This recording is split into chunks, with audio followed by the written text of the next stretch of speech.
Is Samsung about to change the smartphone game with the Galaxy S25 Edge? The Galaxy S25 series has already made headlines, but Samsung isn't done yet. Another device, the Galaxy S25 Edge, is expected to launch later this year and aims to take on Apple's iPhone 17 Air by offering a flagship experience in an incredibly slim design. But is that enough to make it a success, or are there trade-offs that could hold it back? A hands-on video recently surfaced showing the Galaxy S25 Edge in action, but it was quickly removed, possibly due to a request from Samsung.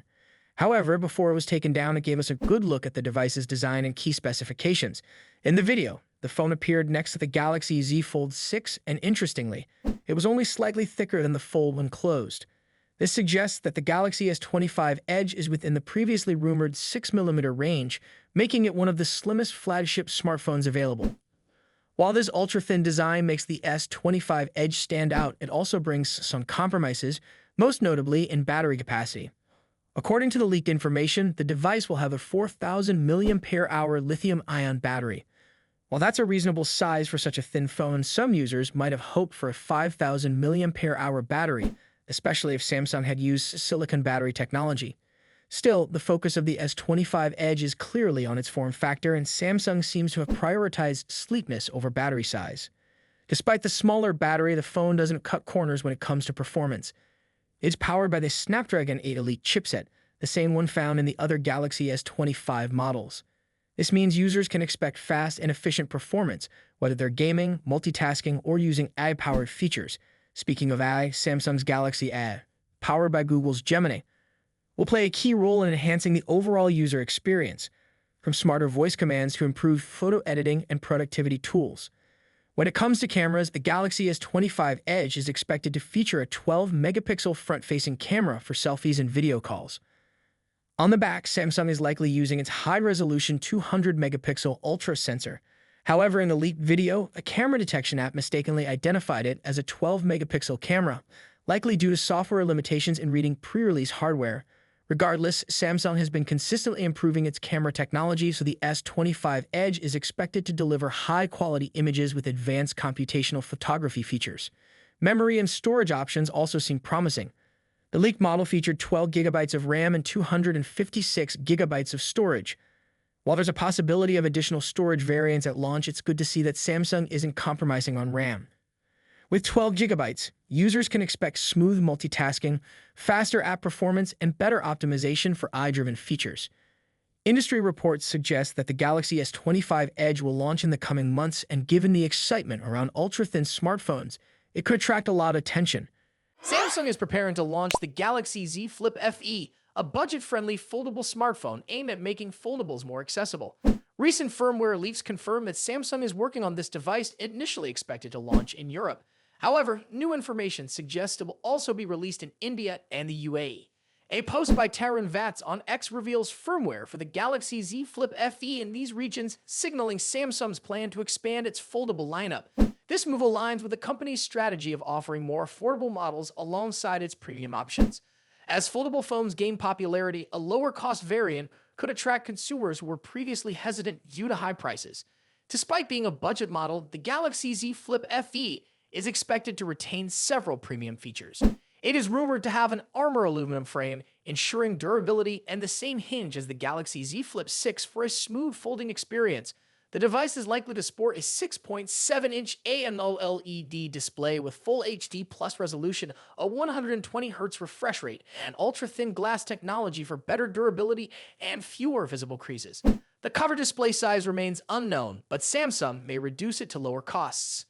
Samsung is expected to equip the Galaxy Z Flip FE with an Exynos chipset, though the exact model remains unclear. The phone will likely run Android 15 Base 1 UI 7.0, bringing the latest software enhancements.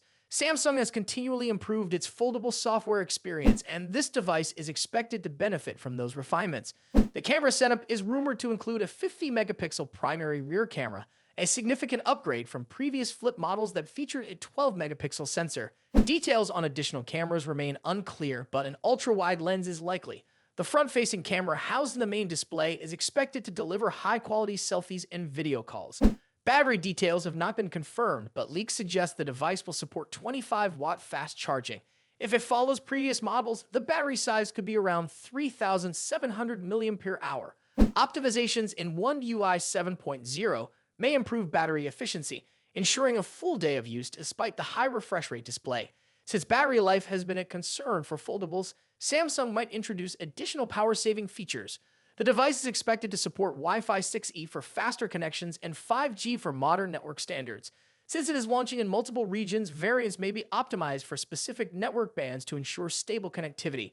With foldable phones gaining traction, these features could make the Galaxy Z Flip FE an appealing choice for buyers.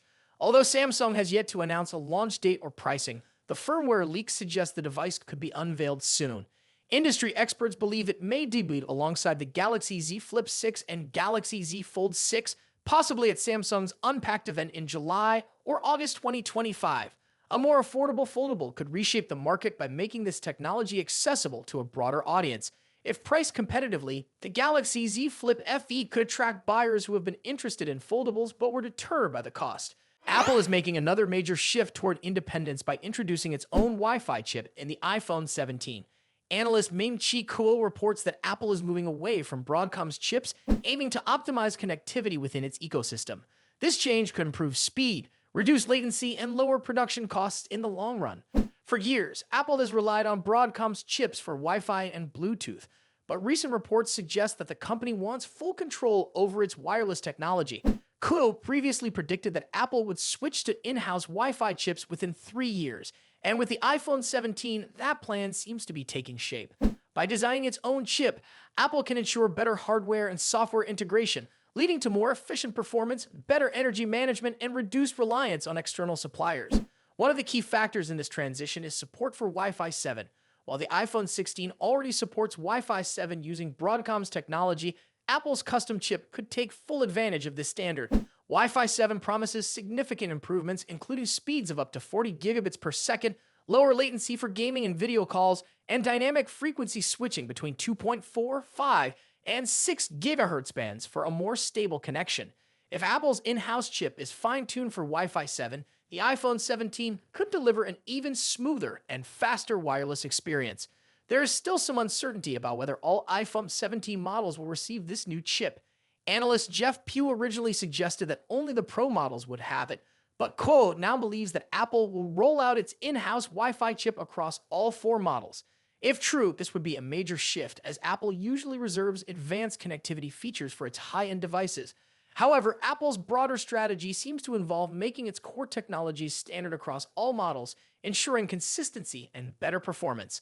Another long-term goal for Apple could be combining Wi-Fi, Bluetooth, and cellular technology into a single chip.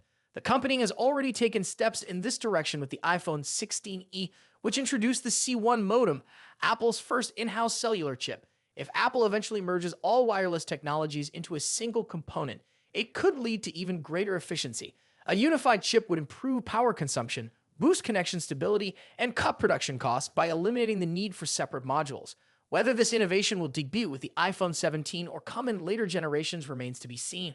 By developing its own Wi-Fi chip, Apple is not only improving wireless performance but also strengthening its position in the market. Moving away from third-party suppliers like Broadcom allows Apple to have full control over its hardware and software.